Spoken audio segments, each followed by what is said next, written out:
Bom dia a todos, espero que estejam bem. E nesse vídeo na verdade, a continuação do vídeo que eu falo que os dias da semana foram consagrados aos deuses e astros. Por uma questão de curiosidade, continuando esse assunto dos astros, o Plotínio aconselha que quem tem interesse em filosofia leia a Eneadas do Plotínio. Vai te dar muita sabedoria, mas o que eu acho assim que é válido e importante em ler na Eneadas é que o Plotínio ele é um imitador de Platão e é um dos maiores neoplatonistas. E o Plotínio ali na Antiguidade Tardia ele vai nos dizer que os astros eles são um sinal. Então é bem importante para quem tem interesse em astrologia entender isso. Quando Jesus nasce, um astro é usado para dar a sinalização para os reis. Então, para os reis. Então, se você prestar bem atenção, a função dos astros é de sinal. Ele está ali para sinalizar, por exemplo, no seu nascimento, ele sinaliza algumas características que você vai ter. Ele pode sinalizar seu passado, seu presente e seu futuro. Então, os astros, a função dele é nos guiar para alguma coisa. Nos guiar para a nossa origem, nos guiar no nosso presente ou nos guiar para o futuro que podemos ter. Então, muitas vezes, por conta dessa função dos astros, de ser um guia e um sinal, as previsões da astrologia podem ser certas ou não. Então, a maneira correta de se lidar com os astros não é entender que os astros são os deuses, mas não entender que astros são os deuses, mas entender o mesmo significado do nascimento de Cristo. Eu falei dos reis que é colocar no sinal no céu que guia eles para onde Jesus nasceu. Os astros têm que ser interpretados da mesma maneira do nascimento de Jesus. Eles têm que ser interpretados como um guia, como uma sinalização para alguma coisa. Então, os astros, ele pode, tipo, o horóscopo, ele pode ali te auxiliar sobre do seu passado, seu presente e futuro, pode. Mas como ele é o guia, ele não é o fim. Então, o que acontece hoje em dia? O horóscopo é uma versão já banal, eu vejo dessa maneira vulgar, da astrologia antiga. Então, algo que era apenas para sinalizar virou o fim. Então, o que as pessoas precisam entender sobre a astrologia é que que o sinal do astro sobre você não é o fim. Ele não é o fim em si mesmo. O signo é apenas um guia para um lugar que você tem que estar. Então, o problema do horóscopo é que ele é lido como algo fatal. Como se está no horóscopo, vai ser daquele jeito mesmo, ele é lido como um fim em si mesmo.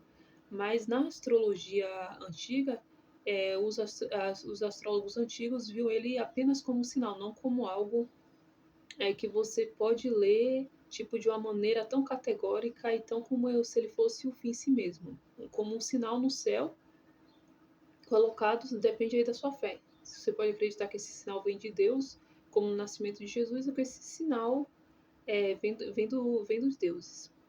E já que eu estou falando nesse vídeo sobre o sinal dos astros, outras maneiras que os antigos faziam para ter um sinal que pode ser para clarificar o presente deles, o que está acontecendo agora, buscando assim uma maneira de guia divino, era pegar livros que eram considerados sagrados, era uma forma de adivinhação. E até hoje é engraçado que os cristãos falam contra a adivinhação, mas eu digo, o cristianismo está cheio de práticas pagãs, e essa é uma das práticas. Os cristãos ainda usam a Bíblia, então fazendo a adivinhação com a Bíblia. Você pega o livro que é considerado sagrado, você fecha os olhos, abre ele, coloca na mesa e com o olho fechado você escolhe um versículo. Os cristãos ainda fazem hoje isso.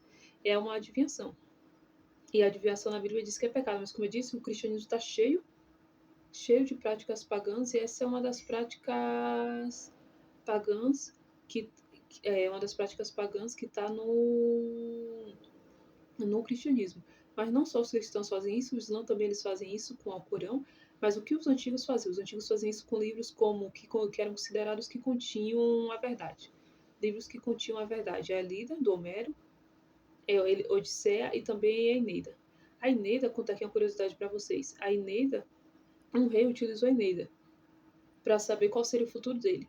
E ele abriu justamente na parte da Eneida do Virgílio, que a Dido amaldiçoa o Enéas, dizendo que ele não vai ter futuro e deseja a morte dele. Então ele ficou preocupado. Aí os conselheiros dele, para acabar com a preocupação dele, decidiu também fazer uma adivinhação. E aí caiu justamente na parte da morte do Evandro, que o Enéas lamenta. Isso acabou tudo sendo um presságio que virou real, porque o rei morreu em uma batalha. Então, o Vigílio, porque a Eneida era utilizado como um livro sagrado, na verdade, minha opinião. A Eneida ainda é um livro sagrado, eu entendo que ainda é, porque o Vigílio, ele era visto como um profeta que preveu a vinda de Cristo. O Vigílio, em uma das suas gorjas, ele diz que o filho está vindo e tal, e se você for ver, realmente parece que ele está prevendo o nascimento de Cristo.